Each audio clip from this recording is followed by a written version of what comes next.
الحلقة 21 من بسمة عمل. مديري طلب مني نعمل حاجة ضد قناعتي. الموقف ده بنقابله كل يوم، لأن في الشغل هتقابل مواقف رمادية. المدير يطلب منك حاجة وانت من جواك مش مرتاح ليها، يعني تبالغ مع العميل عشان الصفقة تتقفل، تغير أرقام العرض عشان تبان أحسن، يمشيك على نظام الشركة حتى لو في ظلم ليك وزمايلك. أنا فاكر واحد اسمه محمود شغال في المبيعات من سنين، ملتزم كده وهادي. مديره الجديد طلب منه يزود أرقام التقرير عشان يبان إن المبيعات أعلى من الحقيقة.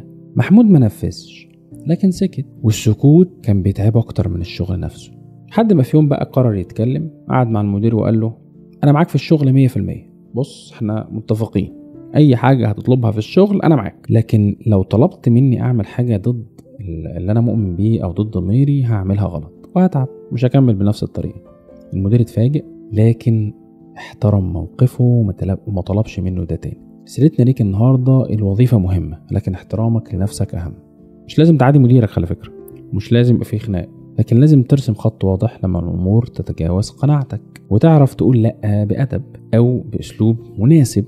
وتوصيتي ليك النهاردة: لو تعرضت لموقف مشابه من ده، جرب تقول: أنا فاهم وجهة نظر حضرتك لكن ده هيكون صعب علي، أو ممكن نلاقي طريقة تانية نوصل بيها لنفس الهدف بس تكون مناسبة للطرفين. سؤالي ليك النهاردة بقى، ويا ريت تبقى مركز وتجاوب وتشارك معانا.